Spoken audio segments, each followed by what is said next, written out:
आयुर्वेदा जो है एक बहुत ही आजकल जिसको बोलते हैं प्रेजेंट भाषा में इसको बोलते हैं हॉट टॉपिक है आजकल। और इसकी जानकारी लेना बहुत आवश्यक है क्योंकि इसके बारे में बहुत सारी भ्रांति भय जो है वो अभी समाज में है। We have so much of confusion in this society about this allopathy and Ayurveda and homeopathy and all these things. तो आई थॉट कि पहले योग के पूरे विवरण से पहले हम आयुर्वेद को जान लें, क्योंकि आयुर्वेद में ही शरीर के बारे में जो उसकी जानकारी है, जो कि आजकल के मत से भी मेल पूरी तरह से खाती है, जिसको समझना फिर आसान हो जाएगा, जिसके आधार पे हम अपने योग की जो क्रियाएं हैं, चाहे आसन है, ध्यान है, धारणा है, समाधि है, उसको भी हम ठीक से कर पाएंगे। क्योंकि जब शरीर जान जाएंगे तो शरीर में होने वाली क्रियाओं को जान जाएंगे, तो उनको हम उनकी त्रुटियां जान जाएंगे और त्रुटि जानने के बाद हम उनको दूर कर पाएंगे। तो सबसे पहले आयुर्वेद जो है, आयुर का मतलब है लाइफ, जीवन, वेद का मतलब है नॉलेज, जैसे हमने पहले जाना, और वैदिक लिविंग पूरे इस नॉलेज के ऊपर और नॉलेज के ऊपर ही बेस्ड है। अब आयुर्वेद का मतलब है जीवन का ज्ञान, नॉलेज ऑफ द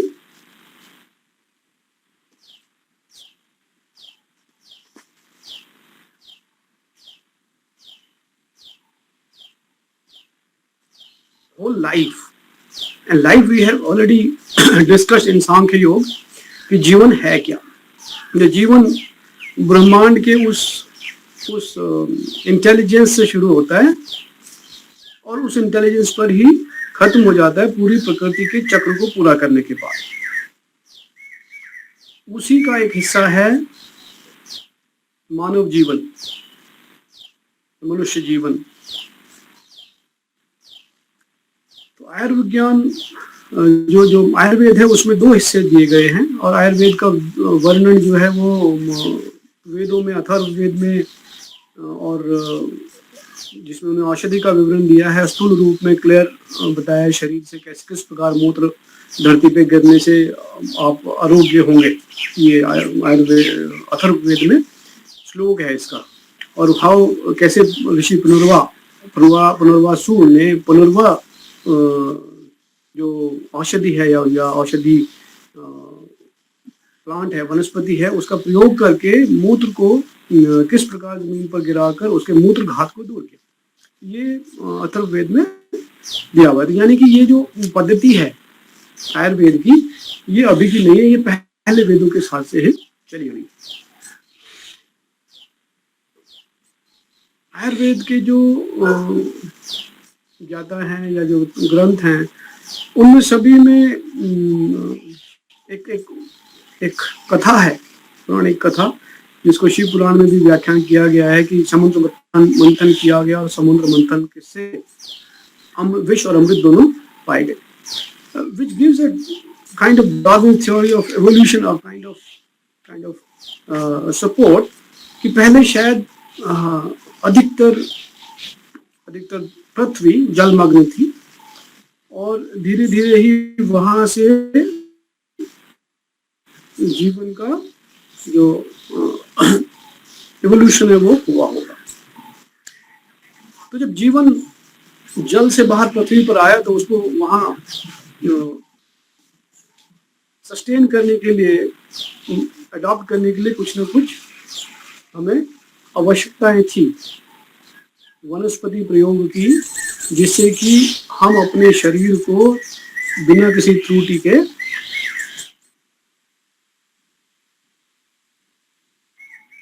नए एनवायरनमेंट में, नए जो रहन सहन का तरीका है उसमें ढाल सकें, उसका अनुरूप बना सकें। तो पहले जो मंथन हुआ उसमें निकलने से जो ऊपर फ्रॉथ बना, तो उसको टेस्ट करने के लिए शिव जी ने उसको, बिकॉज वो और कोई तैयार नहीं हुआ, and he was experimental chap, जो सबसे पहले एक्सपेरिमेंटल योगी वही रहे, तो उन्होंने उन्होंने ही उसको ट्राई किया कि मैं इसको पी लेता हूँ, मैं उसका शोधन कर सकता हूँ, मुझे उसकी प्रक्रियाएं पता है, या उसका विरेचन अपने शरीर से कर सकता हूँ और मुझे उसका इफेक्ट नहीं होगा। तो उन्होंने विष को या उसके जो भी औषधि समझ के उसको पिया, और उसका विष का जो इफेक्ट था उनको वो पता चला, और उन्होंने अपनी योग क्रियाओं से या अन्य औषधियों से उस विष को न्यूट्रलाइज किया, तभी वो जिंदा रहे और आगे अपने जो कर्म है वो कर पाए। तो उसके बाद उसको फर्दर मंथन किया गया, फर्दर प्रोसेस किया गया, फर्दर रिफाइनमेंट करेगी, रिसर्च किए गए, और फिर पौराणिक कथा के मुताबिक भगवान धन्वंतरी अमृत कलश के साथ उस मंथन से बाहर निकले, और उन्होंने अमृत जो है वो देवताओं को और जो भी असुर थे उनको बांट दिए, यानी कि those who were following the natural way of living and those who were not following natural way of living, सूर और असुर सभी में उसको बांट दिया, उसके प्रयोग को बांट दिया। और उस उन्हीं के नाम पे अमृतावटी, दैट इज जो गिलोय बेल जिसको कहते हैं हम, जो कि अभी आजकल एक बहुत हॉट प्रोडक्ट है, कि आप उसको लीजिए तो आपका सारा हेमोस्टेसिस ठीक हो जाएगा और आपकी इम्यूनिटी सही हो जाएगी, आपको फीवर नहीं आएगा। तो ये उसकी पौराणिक कथा है। तो इस तरह से आयुर्वेद का एवोल्यूशन होता रहा पौराणिक समय से ही, और अल्टीमेटली जो उसकी दो ट्रिटाइज हैं, चाहे वो वैष्णव तरीके के हों जो चरक ने लिखे हैं, ये चाहे वो शैवाइक तरीके के हों, चाहे वो सुश्रुत ने लिखे हो, दोनों का ही मत ये है कि केवल एक ज्ञान आपके जीवन को संपूर्ण रूप से जीने के लिए पर्याप्त नहीं है। यानी कि one knowledge is not adequate, you have to have knowledge of everything. That's why the Ayurveda includes आयुर्विज्ञान और पदार्थ विज्ञान। पदार्थ विज्ञान के बारे में हम जान चुके हैं, तत्व विज्ञान के बारे में हम जान चुके हैं सांख्य योग में, कि what is the actual element which constitute this life that we have ऐसे जीवन अस्तित्व में आता है। तो that is पदार्थ ज्ञान और तत्व ज्ञान, the study of cosmos at the level of elements and lower. And the other part is Ayurvijnana.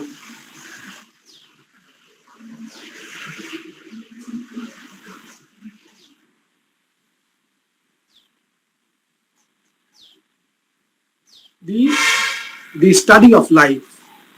और जैसे मैंने कहा कि कोई भी नॉलेज, कोई भी ज्ञान बिना तर्क के, बिना प्रमाण के एक्सेप्ट नहीं किया जा सकता। इसीलिए आयुर्वेद को हमेशा तर्क की कसौटी पे रखा, और जब वो तर्क प्रमाणित हुआ तभी उसे विज्ञान का दर्जा दिया गया। यानी कि ये एक अभी आयुर्विज्ञान, आयुर्वेद का आयुर्विज्ञान, यानी कि इसके ऊपर पूरे रिसर्च, पूरे एक्सपेरिमेंट्स, और जब एक्सेप्ट हो गया प्रमाण, प्रत्यक्ष प्रमाण, जब प्रत्यक्ष प्रमाण हासिल हुए उसके बाद इसको प्रयोग में लाया गया। जैसे पतंजलि ने भी कहा है कि वृत्तियों में सबसे पहली वृत्ति है प्रमाण। तो अब हम जानते हैं कि आयुर्विज्ञान को हम जान लेते हैं। हम आयुर्विज्ञान मुख्यतः अगर आप ध्यान से इसको सुनेंगे और अंत में इसको आप कंपेयर करेंगे आज की एलोपैथिक सिस्टम से, तो आप खुद जान पाएंगे कि ये क्या चीज है। ओके, आयुर्विज्ञान जो है उसके मुख्यतः 4 डिवीजन है या 4 पार्ट्स है जिसमें इसको पढ़ा जा सकता है। सबसे पहले है दोषादि विज्ञान, study of humours. Actually, study of humors is essentially, if you go back to the Greek and Roman system of the life science, it also talks of the same humors of 3 kinds which are in the body. And then it gives the next is Sharir Kriya Vijnana, that means the anatomical and physiological functioning of the body. And then is Dravya Guna Vigyan, that is pharmacological action of the medicines. So you see the parallel, and we say the Ayurveda is obsolete, old, and just compare now yourself that how is everything has evolved from this Ayurveda or science of life. Okay, so दोष धातु दोष आदि विज्ञान में essentially we have दोष धातु मल विज्ञान, that is study of the humors, that is your hemostasis of the blood or whole of the body, कि what क्या बैलेंस होना चाहिए और क्या बैलेंस बिगड़ गया है, that is of your tissues, of your fluids, and mal, that is your the byproduct of your metabolism, उसकी क्या स्थिति है, क्या वो पूरी तरह से विसर्जित हो गया या नहीं हो गया, क्या वो अभी भी शरीर में कहीं पे accumulated है. So that is the first part. उसके बाद then is the रोग संप्राप्ति विज्ञान, that is etiological analysis of the diseases. How do they start? How do they originate? How do they come in? And then some Visham Vijnana, that is what is the state of balance and what is state of imbalance. And then is Purva Rupa Vijnana, that is premonitory symptoms and symptomatology of the imbalanced state of your body or the disease. So what symptoms does it give? So that you know कि अब बीमारी क्या है. And then is, as I mentioned, Sharira Kriya Vigyan, which gives you the anatomical and physiological functioning of each of the whole body, of the system, of the organ, of the tissues, and of the cells.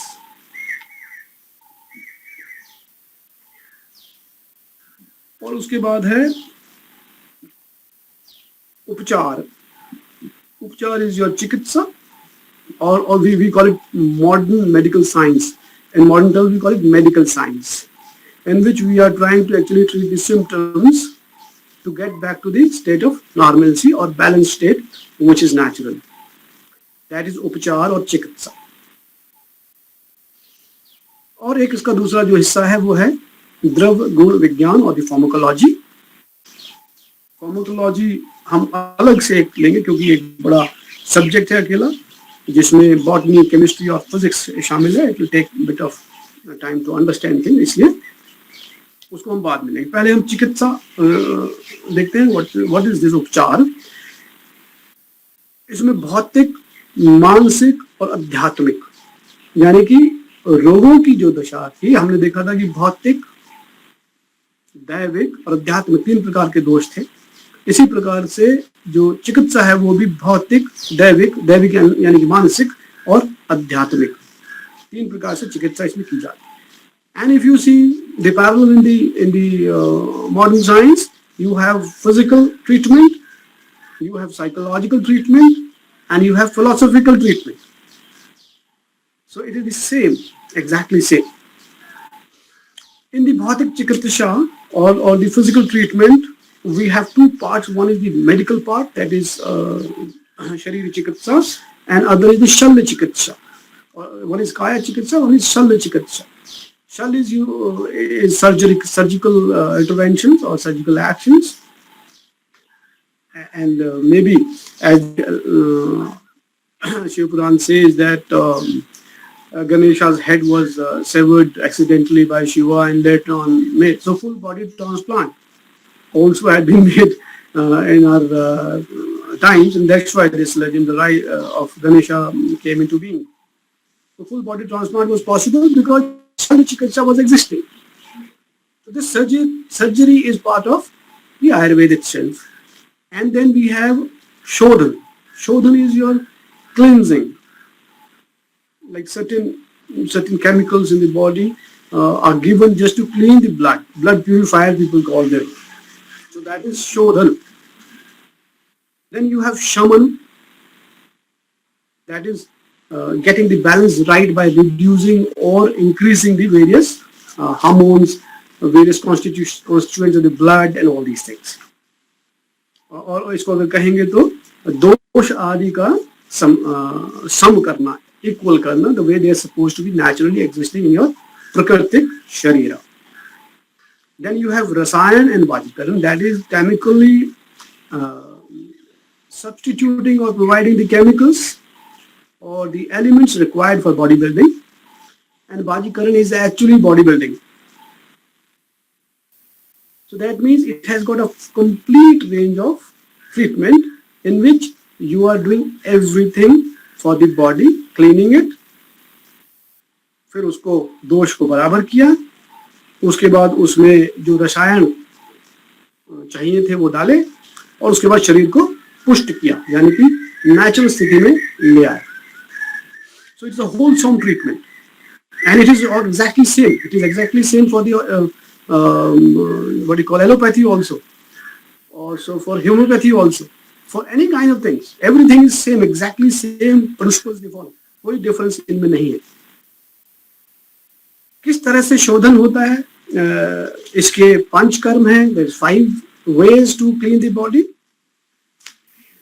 जो मैंने बताए थे, जैसे षट कर्म जो हमने demonstrate किया था, किस तरह से शरीर की शुद्धि आप फिजिकली अलग अलग एक्शन से कर सकते हैं. फिर स्नेहन, that is oleation of the body. Then abhyanga, that is your massages of the body. Then the sweda, that is excretion through sweating. Then vaman and virechana, that is your throwing out the toxins from the body, from the main channels of your anal canal and from your esophageal area. And then the basti karma, which was part of shat karma. So we have 5 steps or sequential steps to clean the body, and we have same in all other pathies also. Then we have shaman. Shaman is through bhojan, charya or aushadhi. Bhojan is, diet, whatever we eat. Charya is your routine. It may be daily routine, weekly routine, monthly routine, or say seasonal routine, or your life routine of the whole life. So that charya. And then you have aushadhi, or the medicines. Medicines actually have been defined by Manu and also Harit in their Sahita and Smritis. We have a wrong notion about the aushadhi. Aushadhi, when we think of aushadhi, we start to think of a chemical which will go and kill a cell inside us. चाहे वो bacteria को मारे, virus को मारे या किसी हमारे cell को मारे, वो जो भी करे. लेकिन औषधि का डिस्क्रिप्शन जो हमारे ग्रंथ में वो ये है कि वो सभी वनस्पति जो एक पर्टिकुलर पीरियड में, यानी कि 1 साल के अंदर उगे, पक जाएं और विनाश हो जाए. So all those which are grown in 1 year cycle, within 1 year cycle, they all are aushadhi, and rest are vanaspati, the part of that. So that means whatever we eat, सारा भोजन ही औषधि है. भोजन को सही तरीके से करने से ही औषधि का काम करेगा. यानी कि औषधि just something in your diet which is grown in 1 year and lives in 1 year and utilized for body cleansing, body chemical substitution to make new cells and bodybuilding. So that is aushadhi. It is same in all pathies. Do not get confused. No, paracetamol is aushadhi. No, paracetamol also has been extracted sometime, or penicillin has been extracted sometime from plant only. And that plant in one or other form was part of the yearly grown crops. And that was consumed along with the crops, और जिसकी वजह से हमें वो त्रुटियां नहीं हो रही थी क्योंकि हम उसको ऑलरेडी ले रहे थे. अब हम पेनिसिलिन को एक्सट्रैक्ट करके अलग से लेने की कोशिश करते हैं, उसके बाद ऊपर हम बाद में आएंगे. उसके बाद है रसायन और बाजीकरण। रसायन के लिए जैसे मैंने बताया कि आपको जो जो केमिकल लेवल के ऊपर रिक्वायरमेंट्स है उनको पूरा करने की जो प्रक्रिया है उसे रसायन प्रक्रिया कहते हैं, और उसके लिए भी आपके पास अलग अलग औषधि है, रसायन औषधि जिनको कहते हैं। इसी प्रकार से बाजीकरण यानी कि restoring the health of the body as it was naturally existing, that's बाजीकरण, and that is also done through various ways. That is your औषधि।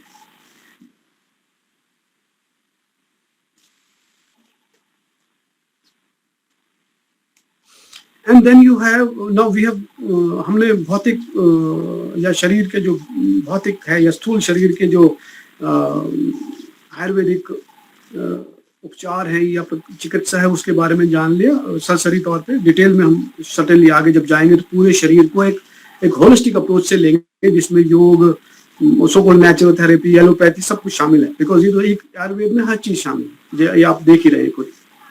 तो दूसरा है मानसिक या दैविक जो विकार हैं उनका उपचार। ये भी सभी भौतिक उपचार जैसे मैंने कहा था शरीर से ही विचार हैं, यानी कि जो मनस है वो शरीर के एक हिस्सा है, उसी में वो स्थित है। और जब हम शरीर को का शोधन करेंगे, उसका शमन करेंगे, रसायन करेंगे, बाजीकरण करेंगे, तो स्वतः ही जो मनस है उसकी ये सब प्रक्रियाएं हो जाएंगी। इसके साथ साथ आयुर्वेद में वैदिक क्रियाएं या रिचुअल्स और ज्ञान यानी कि knowledge of things will help you understand better and that will create a kind of embryolation in your mental state. अधिकतर जो रोग हैं वो मेरे विचार से कलि युग के अंदर स्पेशली भय के कारण है। It is the fear, and fear is only there when you do not know। जैसे फौज में बोलते हैं कि सबसे बड़ा लड़ाई में जो डर है वो मौत का नहीं है, और ये तो सब पढ़ाया भी जाता है, कराया भी जाता है कि आप वहां जाते हैं लड़ाई में बंदूक लेके सब कुछ करके टेंट में बैठते हैं, लेकिन आपको कोई डर नहीं होता कि मैं मरूंगा या नहीं मरूंगा, घर जाऊंगा नहीं जाऊंगा। डर किसका होता है कि अब क्या होगा और कब होगा। So that is fear of unknown. That creates anxiety in the mind. So fear of unknown can only be alleviated या उसको हम तभी खत्म कर सकते हैं जब हमें ज्ञान हो। When we are able to know कि what is happening, what is going to happen, how it is going to happen and why it is happening. तो उस ज्ञान से जो है आपके मानसिक रोग दूर किए जा सकते। इसलिए मैं ज्ञान पे अधिक महत्व देता हूँ। वैदिक क्रियाएं बिना ज्ञान के करने से भी उनका जो शारीरिक इफेक्ट है वो होगा, सर्टेनली होगा, लेकिन ये पता नहीं चलेगा कि उसका इफेक्ट हुआ या नहीं हुआ जब तक हमें ज्ञान नहीं होगा। बिना ज्ञान के उसका इफेक्ट होना बड़ा मुश्किल है, या उसका परसीव करना मुश्किल है। और जब हम परसीव नहीं कर पाएंगे कि हमें उसका कोई फायदा हुआ या नहीं हुआ, तो हम आगे उसे करेंगे नहीं करेंगे ये हम डिसीजन नहीं ले पाएंगे। इसलिए जो रिचुअल्स हैं, जो हम प्रथाएं हम चलाते हैं, उनमें भी ज्ञान का होना आवश्यक है, और वो एक तरीका है मानसिक रोगों को दूर करने का, एक वो उपचार है। और तीसरा तरीका है मनोवैज्ञानिक चिकित्सा, यानी कि मन के भावों को जिस प्रकार से योग में कहा गया है कि उनकी वृत्ति का निवारण करके, so to not to be dominated by the emotions existing in all the environment, but to have your own emotions based on your own perception through the intellect, to your buddhi। तो बुद्धि से ही मनस के ऊपर आपने एक control रखना है। जैसे कृष्ण ने गीता में भी बताया है कि विषयों से पर है इंद्रियां, इंद्रियों से पर है तन्मात्राएं, तन्मात्राओं से पर है मन, मन से पर है बुद्धि, और बुद्धि से पर है आत्मा। That means any treatment, anything has to start from one end and go to the other end। यानी कि you are there, if you get dominated by the environment around, certainly we will have sufferings। So he says the sense organs are stronger than the Vishay which are there. When we say कि ये तो हो नहीं सकता है, अब तो possible नहीं है. He says no, sense organs are stronger. So if you just close your eyes, you can obviate so many problems in the life. And forget, there will be no stress of the environment. वो क्या कर रहा है, ये क्या कर रहा है, all will be gone. So that means eyes have a edge over the environment. Similarly, then we have the tanmana, the sense of eye, or sense of sight, which is the connection between mind and the eye, is even stronger. Even if the eye is seeing and you see, you are talking to somebody, you can't even see what has gone past, you won't observe. So वो जो sense है वो इससे भी तगड़ी, यानी कि आप अगर उसको इस्तेमाल कर सकते हैं, उसके ऊपर आप काबू कर सकते हैं अपने इंटेलेक्ट से, तो आपको विषयों का जो इफेक्ट है या इंद्रियों के ना कंट्रोल में होने का जो इफेक्ट है वो नहीं होगा. और उससे भी पर है मन, यानी कि जो सेंस ऑर्गन है, it has given you a kind of ability to feel an emotion. And if the emotion is in your control and if you are not dominated by the environment, then certainly anything can be happening and your emotion is in control. Samasthiti mein hai, so there is no problem. And then emotions, yani ki man se par hai buddhi. Now emotions, you decide a situation, what it is type only based on the decision made by the brain or the कि आपकी बुद्धि ने उसके बारे में क्या बताया कि हाँ, is good man, is bad man. So that give generate emotion. So that means बुद्धि उससे पर है. सो नाउ मनो जो मानसिक चिकित्सा है वो मनोवैज्ञानिक तरीके से किया जा सकता है, यानी कि when you start to influence the intellect, the emotions और द मन and then the senses and the sense organs, you can treat the मानसिक स्थिति. बट ये सभी के सभी ऑर्गन्स कहाँ पे हैं? शरीर में. तो शरीर का जो पहले चिकित्सा है वो आवश्यक है. उसके बाद है आध्यात्मिक. अगर हम, जैसे मैंने पहले बताया था कि हम अगर ध्यान से सोचने लगे कि हम हैं क्या, तो हम उसका जवाब आसानी से नहीं दे पाएंगे, क्योंकि हम सिर्फ एक परसेप्शन है. And the perceptions are based on the philosophy of your life. कि हम पहले से बचपन से किसी चीज के बारे में क्या धारणा बनाते हैं, उसी के ऊपर हमारा पूरा का पूरा जीवन, कि हम क्या हैं और हमारे आसपास की चीजें क्या हैं, ये सिर्फ एक धारणा है. अगर बचपन से हमें बताया जाता है कि पेड़ जो है वो जानवर है और जानवर पेड़ है, तो हम यही मानते हैं, ये धारणा ही तो है बस. तो ये सभी का सभी पूरा जो ज्ञान है, विज्ञान है, सभी का सभी फिलॉसफी पे आधारित है. और इस अगर फिलॉसफी में त्रुटि है तो हठ योग या योग सूत्र के जरिए हम फिलॉसफिकल इवोल्यूशन कर सकते हैं. लेकिन फिर से मैं वही कहूंगा कि फिलॉसफी भी कहाँ जन्म लेगी? आपके शरीर में जन्म लेगी. तो शरीर जो है उसको मंदिर की तरह या प्लेस ऑफ वर्शिप की तरह आप उसको रखें, और उसी के अंदर ही सारी क्रियाएं हैं जिनको आप समन्वय स्थापित कर सकते हैं और अपने स्वस्थ जीवन को जी सकते हैं. ये था आयुर्विज्ञान के बारे में एक सरसरी जानकारी. अब इसके बाद में आयुर्वेद में जो एक हिस्सा है वो है द्रव्य गुण विज्ञान, जो बहुत इंपॉर्टेंट है एक किसी भी वैद्य के लिए, चिकित्सक के लिए. तो उसके अंदर जो है रस, that is your taste, is one part to understand कि उसमें टेस्ट क्या है, जैसे खट्टा, मीठा, नमकीन, कड़वा, खारा, मिर्ची वाला एंड ऑल दैट. और उनका क्या साइंस है पीछे, यानी कि कड़वे टेस्ट वाले पदार्थों में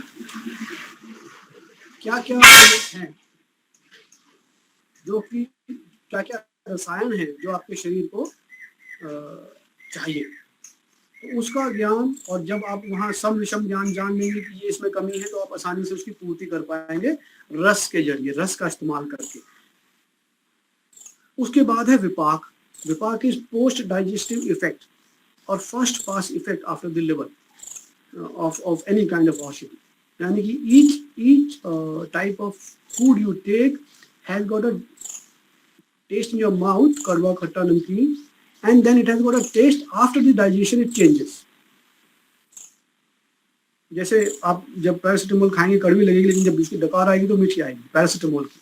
ऐसे ही आप किसी भी आप अदरक को खा के देखिए, जब खाएंगे तो आपको मिर्ची वाला लगेगा, लेकिन जब उसकी डकार आएगी तो आपको मीठा और कड़वा उसका महसूस होगा। तो ये पोस्ट डाइजेस्टिव इफेक्ट जो है वो हमें एक कैपेबिलिटी देता है कि हम अंदर शरीर के क्या सम और विषम है, और उसके अंदर अगर हम इस औषधि को देंगे तो किस प्रकार से पोस्ट डाइजेस्टिव उसका इफेक्ट होगा। उसके बाद है गमित्व is your affiliations of your various compounds and chemicals or the aushadhi to various dhatus. I think I have told you, Sapt Dhatu, that is your type of tissues in the body, or you have plasma, you have blood, you have muscles, you have the fats, you have asti, majja, and shukra. So all these dhatus, these aushadhi have got gamitva, or ability to move around in the channels to reach that particular type of tissue. That is called gamitva or affiliations. It is same in allopathy. It is not different here. Exactly same with the paracetamol or antacids or anything works. Same way. There is no difference. Then virya, and then you prabhava. Virya is the potency it has got. It is warming or cooling, as any other medicines also would give effect. And the prabhava, that is the special effect it has got in this specific kind of environment. Like paracetamol acts as an antipyretic, but it also acts as a say antibiotic sometimes. Similarly, the plants also have similar kind of specific effects or prabhava, on which we work out कि now in case we want to जैसे fever हो गया तो fever बुखार जो ज्वर है उसको कम करने के लिए आप क्या स्पेसिफिक मेडिसिन दे सकते हैं जो कि थर्मो रेगुलेटरी सिस्टम पे जाके उसको असिस्ट करेगी पसीना लाने में। पसीना लाने से जब इवेपोरेशन होगा तो शरीर का तापमान अपने आप कम हो जाएगा। तो ये एक ओवरव्यू था आयुर्वेद का कि आयुर्वेद किस प्रकार से लेड आउट है, यानी कि हम किसी भी ज्ञान को आयुर्वेद से परे नहीं कर सकते। Everything is inclusive, so it is an inclusive science. It has got everything. We cannot say, अभी एक मैं न्यूज़ में पढ़ा था कि बालकृष्ण जी आयुर्वेद के हैं लेकिन वो एम्स में चले गए। अरे भाई एम्स भी तो आयुर्वेद ही है। There is no difference. The AIIMS is also functioning on Shalya. They are also functioning on same kind of gamitva, same kind of rasa, same kind of actions. You know, actually, what is allopathy? Allopathy means taking action to reduce the symptom by going against it. So if it is up, you bring it down. If it is more, bring it less. If it is big, you make it small. That is allopathy. और अभी शमन जो मैंने आपको बताया is exactly same. अगर दोष बढ़ा है तो कम करना, ग्रंथि बड़ी है तो छोटी करनी, छोटी है तो बड़ी करनी। So they are both exactly same except for homeopathy which is homeo means same, where it is working like on the principle of जैसे हम एंटीवेनम बनाते हैं कि घोड़े के थोड़े से उसको विष को घोड़े के उसमें सिरम में डालते हैं, फिर एंटीबायोटिक्स जो बनती हैं उसको निकाल के हम विष घन या एंटी वेनम के रूप में इस्तेमाल करते हैं। तो होम्योपैथी जो है वो उस प्रकार से काम करती है, लेकिन बाकी सारा जो ज्ञान है, शरीर क्रिया विज्ञान, रूप, symptomatology, everything is same. Only the approach to the सम विषम is different. Rest all other medicine system are same except for the homeopathy which is differently working. Otherwise सभी के सभी एंटागोनिस्टिक अप्रोच है, यानी कि वो जो बड़ी है उसको कम करना है, उसके अगेंस्ट काम करना है। That is the antagonistic approach और theory of antagonistic functioning. So here we have understood what is Ayurveda. Ayurveda से योग को अलग नहीं किया जा सकता, क्योंकि जैसे मैंने कहा आध्यात्मिक और मानसिक अगर आपको त्रुटि दूर करनी है या बैलेंस या सम स्थिति स्थापित करनी है तो बिना योग के जो योग फिलॉसफी हमने डिस्कस करी उसके बिना योग नहीं हो सकता। और इसके अलावा और कोई फिलॉसफी है ही नहीं। यानी कि अगर आप कोई भी रिलीजन भी अगर देख लें तो सभी में इसी फिलॉसफी को किसी न किसी रूप में स्थानीय तरीके से दूर करने के लिए रखा गया। क्योंकि दोष जो हैं, जो जो विकृति हैं या जो डिजीजेज हैं, they are specific, they are like जैसे आयुर्वेद में बोलते हैं देश काल दोष दुष्य। So they are specific to the geographical region, the time of the day, time of the year, time of the body age, and और अगर सब अलग अलग है तो यानी कि इनकी चिकित्सा भी बिल्कुल अलग अलग तरीके से होगी। तो जो उष्ण कटिबंधीय प्रदेशों में रहने वाले हैं उनकी चिकित्सा अलग होगी, जो इक्वेटोरियल रीजन में है उनकी चिकित्सा अलग होगी, उनका औषधि अलग होगी, उनका भोजन अलग होगा। और हम अगर इनको आपस में मिला देंगे, मिक्स कर देंगे, और हम चाहेंगे कि जो शीत कटिबंधीय इलाकों में यानी कि which is in the temporal और से which is in the temperate regions or higher regions in the cooler places, we must adopt the same philosophies, same kind of psychology and same kind of food with respect to our body. And then you can imagine certainly vehicle is made for carrying load and you want to get passengers in that, तो आपको पता है क्या होगा। तो ये जो आयुर्विज्ञान के बारे में मैंने आपको पूरे एक डिटेल में आई मीन जो ओवरव्यू है वो आपको बता दिया। अब इस आयुर्विज्ञान में जो औषधि है, हम बोलते हैं कि ये एक पुराना सिस्टम है। अगर आप लोगों ने पढ़ा हो या जाना हो इसको, sir John Hagelin, he is a renowned quantum physicist.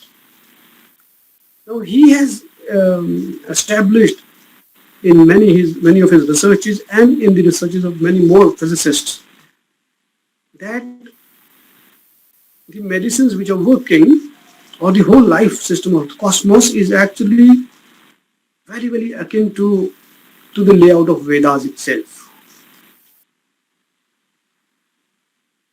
So that means the all essential functional, structural aspects of the universe are existing in the Vedas. And Ayurveda has been derived from that structural existence. इसका मतलब ये है कि जिस platform level के ऊपर Cosmos काम करता है उसी लेवल के ऊपर आयुर्वेद के जो सभी के सभी अंग हैं वो काम करते हैं। तो इसमें जो औषधि है, अगर हम आजकल मॉडर्न साइंस में जाएं तो एसेंशियली औषधि और फार्माकोलॉजी जो है वो रसायन या केमिस्ट्री के ऊपर आधारित है पूर्ण रूप से। अभी कुछ एक ऑफ लेट अगर हम देखेंगे तो वो some they are going deeper and deeper, going into the kind of which you call say atomic physics, or they are going lower into the say atomic medicines, like what would you call that, radiography, sorry not radiography, the radiotherapy and such like things, and a very small hint of the nuclear biology. They're going to the level of nucleus. So if you actually see these medicines or the medical systems of the modern science, I'm not talking about allopathy, I'm talking about modern science. Modern science is actually going only up to the level of maximum nuclear medicines. Whereas if you see this Vedic Aushadhi and compare it with the जिसको उन्होंने कहा है a unified field, which is propagating through the string theory of evolution of the universe, which is he's telling about the structural development or evolution of everything. So he has in a sense put it that these string theory, actually if I tell you just थोड़ा सा इसके बारे में कि ये एक string theory का मतलब है कि जो जो जो मॉलिक्यूल्स हैं वो एटम से बने हैं, और एटम जो है वो न्यूक्लियस जो है प्रोटॉन्स और न्यूट्रॉन से और इलेक्ट्रॉन से बना है, और उसके बियॉन्ड जो चीज है, उसके सूक्ष्म जो चीज है, वो that is he is calling as unified field.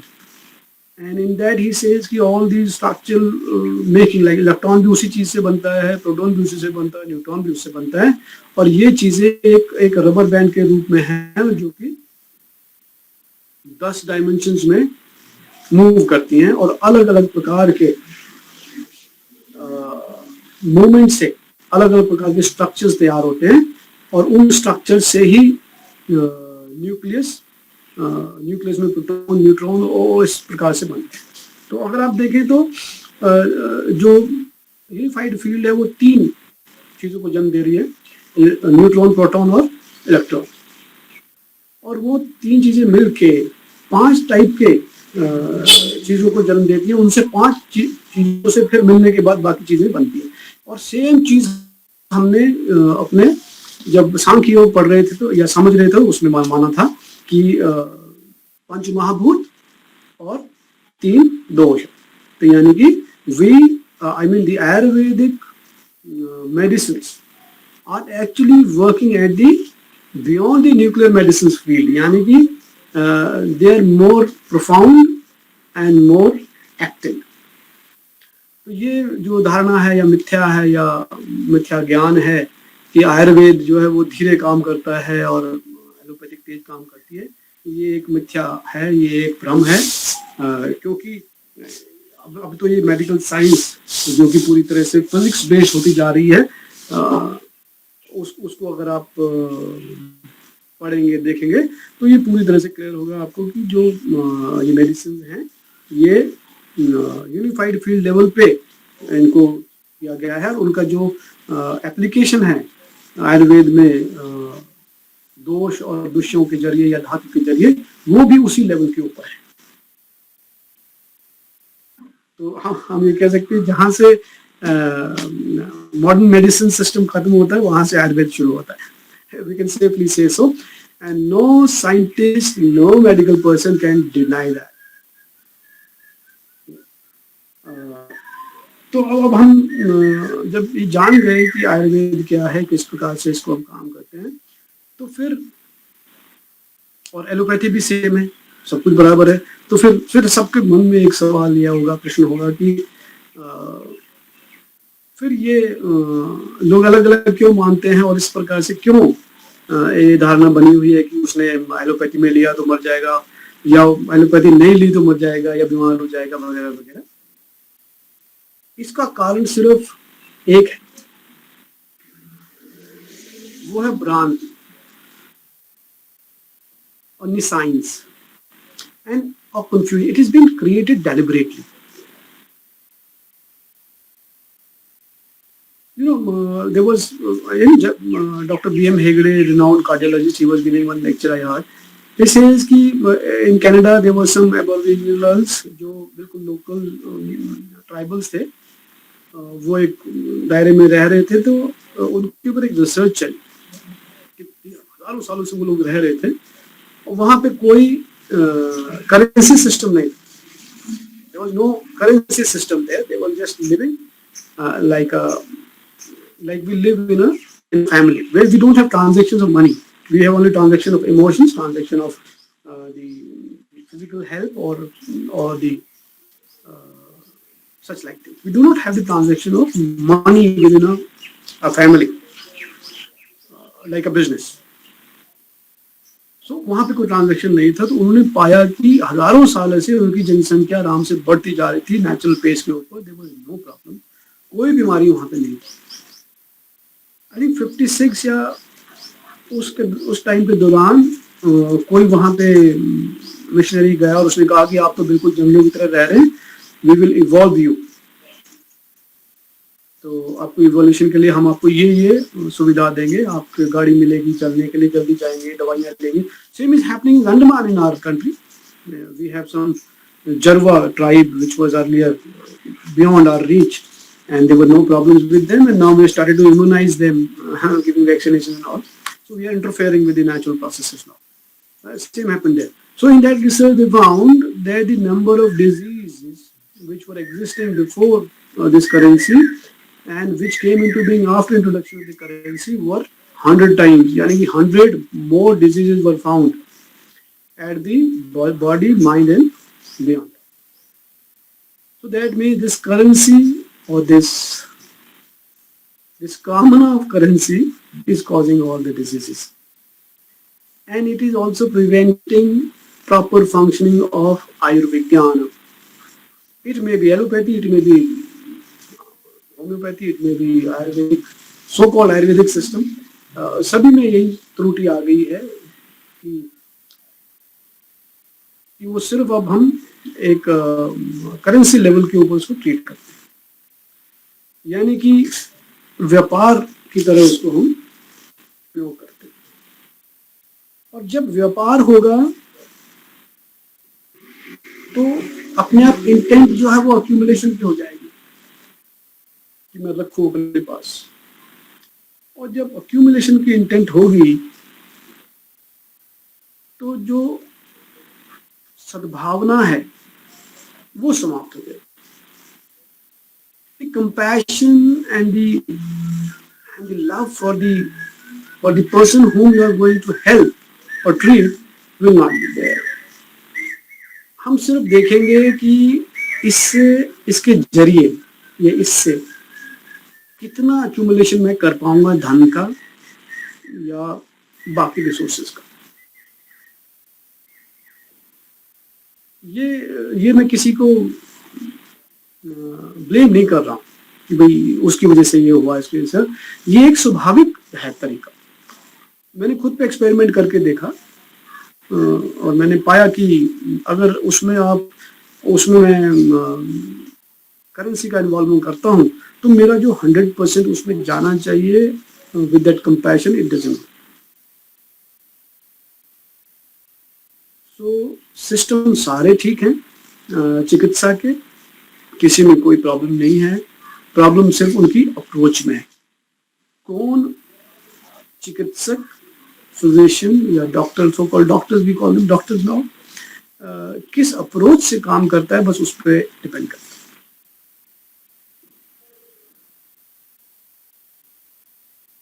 अब इसके आगे के लेक्चर्स में जब हम शुरू करेंगे तो मैं आपको अलग अलग शरीर के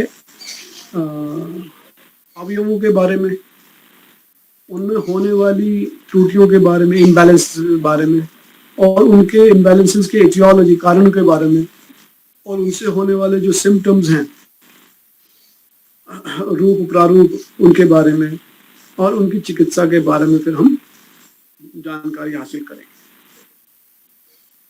तो एसेंशियली मैं ये सिर्फ आप लोगों को एक्सपोजर देना चाह रहा था. आज की आयुर्वेद के बारे में थोड़ी जानकारी हमें अपने दिमाग में होनी चाहिए, नहीं तो हम आयुर्वेद को प्योरली चूरन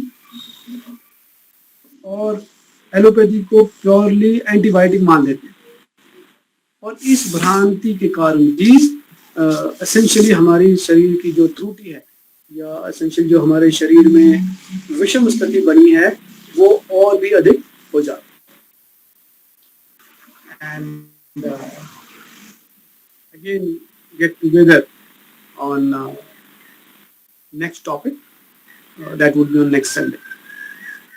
Thank you. Namaskar.